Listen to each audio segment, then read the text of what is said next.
What is perfection? What makes something perfect to you? And do you believe perfection can be objective? Can something that once wasn't perfect become perfect? Well, I'm going to talk about how this is perfection, as well as how this is perfection. This is a theory that is at the core of my discussion of one of my favorite video game series, Resident Evil. And I plan on talking about how it played a major factor for the games in the series, starting with the first one in this video, as I feel it's a good place to start, being the first game in the series, but also in a very interesting place in comparison to the rest of the games in the series. Now, when it comes to the first Resident Evil game in the series, I know there may be quite a few who disagree with the high regard I hold it in, as it still uses the dreaded tank controls with the fixed camera angles, which I can certainly understand why that would turn people off. I even got reminded of this view of the game, not just from what I've seen in online discussion, but personally when my brother and I were talking about it recently, and he asked when I thought they'll make a proper remake of RE1. At first, hearing him say the word proper, and thinking to imply that the remake I love so much that came out on the GameCube was not proper, that made my skin curl a little bit. But I know what he means. This style of gameplay was a thing of the past, and it would be cool to see an RE Enginge remake of this game, and I can see them adding more to it to make it even better. But I'll get into all that later in the video, including talking about what I'd love to see them do with using one of the best mechanics I've seen in the games and remakes in the current Resident Evil era. In my last video, I talked about The Legend of Zelda: Link's Awakening and how I'd played both the original and the remake versions interchangeably, but with Resident Evil 1, since its remake came out on GameCube, I mostly just played that and basically only played the original, well, technically director's cut, like once every 10 years. I later got the actual original version of the game, which is pretty much identical to director's cut except the music. So when I referred to playing the original, I mean both the actual original and director's cut. But specifically when I was playing director's cut again and making this video, it filled me with so many memories from when I originally played it back in grade school, and getting a book from our book fair that gave hints into beating the game and its puzzles, and explained how to get all the different endings in the game. I remembered how it felt like everyone was playing this game. It was so popular, and so when I played it again, I had to do a Jill playthrough so I could get the best thing of all, Barry's classic one-liners. I honestly feel like this developed my sense of humor, especially with puns and dad jokes. To this day, I love this brilliantly terrible writing. Now Jill, can you go? I'm going with you. Chris is our old partner, you know. Whoa, this hall is dangerous. Jill, here's a lockpick. It might be handy if you, the master of unlocking, take it with you. That was too close. You were almost a Jill sandwich. You're right. For me personally, these horrible one-liners and the even worse voice acting performance are huge imperfections that make the original game, well, feel perfect to me. Perfection for each of us is subjective, as time can change our views on what's perfect as we change over time due to our experiences and as the world changes. At least that's how I feel in my own life. An example of how my view of the perfection in these games changed was when I was first playing the remake. The only thing that I had a small gripe about was that my favorite puzzle from the original, the cradle to grave picture puzzle, wasn't included. But as I got older, I actually am glad they didn't include that puzzle, because it gave me additional reason to enjoy playing the original game again, in addition to the voice acting that rivals The Room. You are lying, I never hit you! You are tearing me apart, Lisa! Perfection to me used to be more defined by the timelessness of something. I would have a huge appreciation for timeless works of art, but the older I get, the more I feel perfection works both ways, where something can be perfectly timeless, but others, they can just be perfect for the time they came out. And my hope is if there is an RE Enginge remake of Resident Evil 1, that will be a more timeless perfection than the current remake, which was perfect for its time. Just like how when looking back, I feel the original game was perfect for its time with being the pioneer of the survival horror genre, and the GameCube remake was perfection of that classic era of Resident Evil. This is why it was so perfect for the remake to be remastered 10 years later, because of the real-life picturesque graphics with its environments and how it was able to bring more horror to the original entry. For its time, it actualized and modernized the original vision of the game.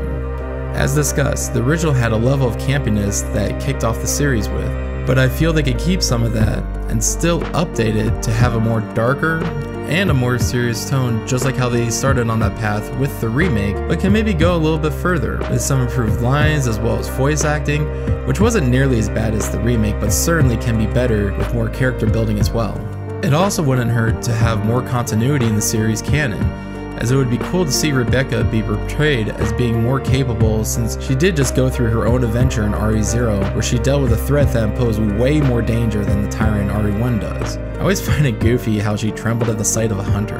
I feel this should be updated, or they should confirm that RE Zero is no longer canon, or maybe remake RE Zero but drastically change it to make it work. But I feel the easiest option here is to just make her more competent in RE1. Like, they can even add some of her backstory to it, and if not, also remake RE Zero, make it something you can experience with a new remake of RE1. There are many possibilities, and I can see Capcom picking one of the better options, as they did with the improvements they made with the RE4 remake, with its story and even side stories separate ways, with making more sense with the canon and making it darker like the original vision for the series. But for that, I'll go into more detail in a future video about Resident Evil 4. One of the biggest things the GameCube remake did right was bring back all the music from the original game. Director's Cut had a new soundtrack with it that I honestly don't understand why they opted to do that, but I'm happy with the choice actually. This is because another perk I found with playing Director's Cut again was hearing the music, as some of the songs I actually like quite a bit, like the guardhouse theme.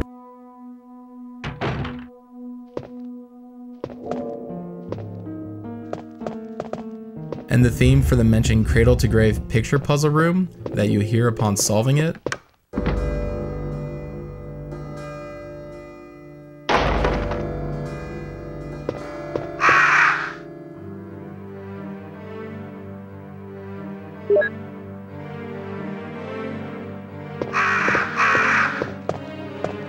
Amongst plenty of others. Of course, I do have to mention the infamous mansion basement theme, which is, well, yeah.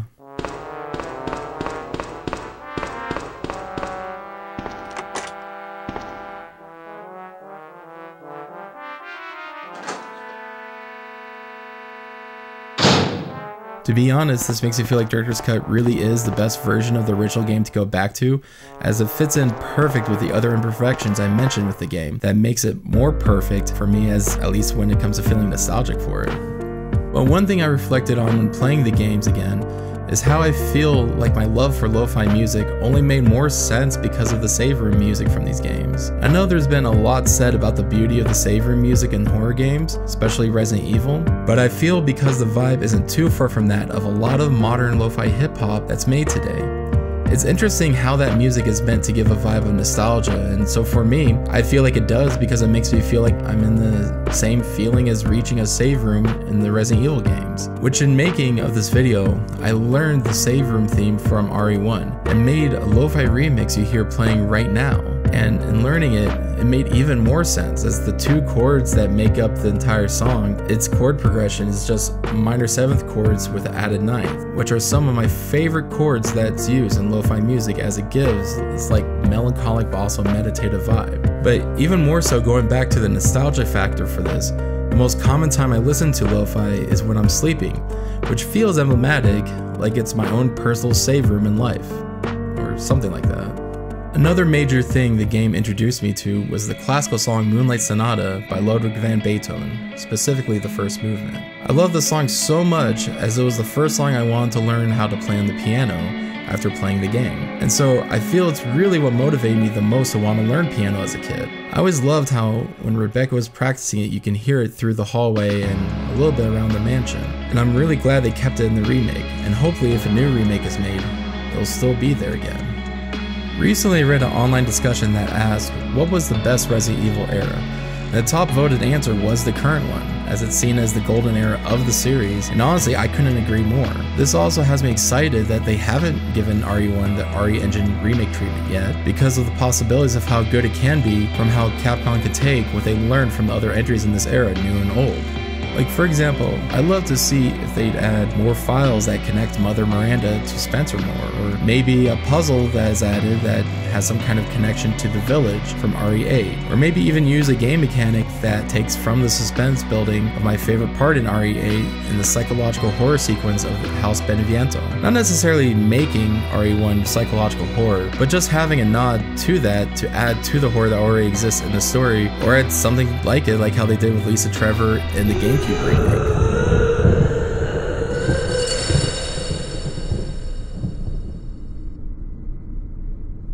Maybe even add something to how you confront Lisa Trevor. I'd be open to them taking the unstoppable enemy pursuer mechanic like Mr. X from RE2 remake, Jack from RE7, or Lady Dimitrescu from RE8 and have a sequence like that where Lisa Trevor pursues you, but not just in that small section in the underground area, but chasing you throughout the entire mansion, or at least through most of it. Like, can you imagine if that's how they made returning to the mansion after the guardhouse be? Where not only do you have to face the hunters, but you have to evade Lisa Trevor at the same time? Like, the only break you would get from her would be fighting the snake again and going through the basement. I'd love it if they did something like that. I feel it would make a new remake this entry be extra memorable and scary, especially with an update to her appearance. Not changing it, but just making it more graphic since she is wearing her mom's face, which I'm sure can be done in a way with modern graphics to add extra layer of nightmare fuel. So when it comes to the debate on whether RE1 should be remade again, I'm actually optimistic for it because Capcom seemed to have been doing good in this era and learning from mistakes, aka Resident Evil 3 remake. Honestly, I still enjoy playing that one too again. But anyways, I'd love to see what they do with a new remake of RE1. And supposedly it's been rumored that the immediate plans is for RE9 and then remakes of Code Veronica and RE5 to be coming our way. So I feel that this will give Capcom more time to refine the use of the RE engine and hopefully make a new remake of RE1 be the perfection of this golden era of Resident Evil. Thank you for watching, and please comment your thoughts on RE1, whether it be the original, the GameCube remake, or whether you think they should remake again, or if they should, like what would you like to see added in the new remake, or just anything about the game like your experiences or your memories or nostalgia with it. And please like to get the algorithm to get more people in on the conversation, and subscribe and ring the bell if you'd like to see more videos in the future. I'm working hard to be more consistent with videos, so expect them to be dropping more regularly. But until next time, thanks again for joining, happy Halloween, I'm ParUhDroyd, and I'll see you on the tube side.